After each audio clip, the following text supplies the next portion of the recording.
এই মহিলাকে বিয়ে করা নিয়ে তো যত ঝামেলা। ও আসলে ওর ভাই ব্রাদাররাও চায় নাই যে ওদের বোনের সাথে অ্যাডগার আলানপুর বিয়ে হোক। এই জন্যই তো কিডন্যাপ করে বিষ খাওয়ায় রাস্তায় ফেলে রেখে গেছে। ধুর, তোমার সব কথার মধ্যে ওই মার্ডার কনস্পিরেসি এগুলো না আনলে ভাল লাগে না, তাই না? এটা কনস্পিরেসি থিওরি না, এটা alternate history. You should know that. ওই পাশের কোনার দোকানটা না খোলা আছে, আমাকে ঠান্ডা কিছু এনে দিবা কাচের বোতলের, প্লিজ। ওকে।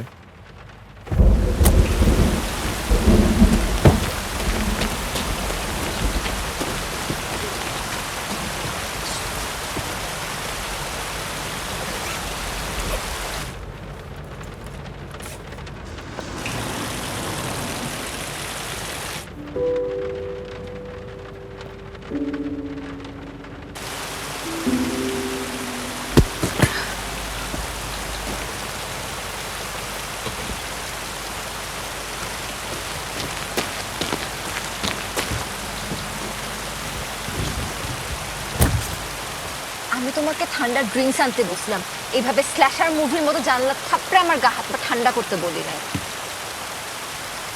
কেমন লাগতেছে আমার আর্টওয়ার্ক? অনেস্টলি তোমার আর্টওয়ার্কের চেয়ে তোমার সাবজেক্টটাকে আমার বেশি ভালো লাগছে। না, এই ছবিটা আসলেই ভালো আঁকছো। আমি নিজেকে কখনো এভাবে ভাবি নাই। এটা লাস্ট বুধবার রাখছিলাম, তোমাকে যেদিন ভার্সিটি থেকে নিয়ে আসছি ওই দিন। কিন্তু ট্যাবটা আমি গিফট করছি বলে যে খালি আমার ছবি আঁকবা এমন তো কোনো কথা নাই। হয়েছে, বুঝছি, দাও। কি হয়েছে? বোকা সাজার অ্যাক্টিং তার সাথেই করবা যে তোমার চেয়েও বোকা। আর তোমার কি ধারণা আমার খালু দুবাই থেকে পাঠাইলে এই ট্যাব আমি কি খালুর ছবি একা ভরা ফেলতাম? কি বলতে চাইতেছো ডিরেক্টলি বলো। আমি, তুমি আর জয়া আমরা বিজনেস করতেছি 1 বছরের উপর। আমরা কত জায়গায় রাত কাটাইছি, কত ঝামেলায় পড়ছি, কত উইয়ার জায়গায় গেছি, কত ভেজালে পড়ছি, ওই ভেজাল নির্ভেজালও করছি। পুরাটা টাইম তুমি আমাকে ট্রাস্ট করছো। তুমি ভালো মতোই জানো জয়া আমাকে 2 চোখে দেখতে পারে না, আমিও পারি না। তাও তুমি আসছো আমার সাথে হ্যাং আউট করতে। এই যে আমি চিটাগং চলে যাবো শুনে তুমি আসছো আমাকে সি অফ করতে। তোমাকে তো আমাদের জীবনে ধারাভাষ্য দিতে বলি নাই, যেটা বলতে চাইতেছো সেটা বলতে বলছি। তুমি চাইলেই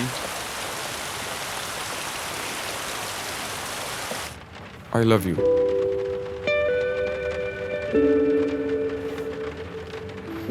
আই লাভ ইউ। কেন অবাক হওয়ার মতো কিছু বলছি?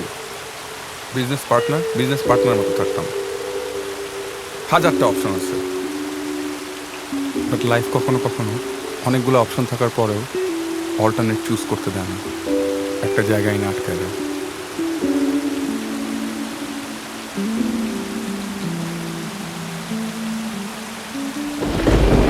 বিদ্যুৎ এখন চমকাইছে। আই লাভ ইউ বলার সময় চমকাইলেও একটা রোমান্টিক মুড তৈরি হতো। এই চলো না চিটাগাং যাই, ওখানে বসে ডিসিশন নিলা।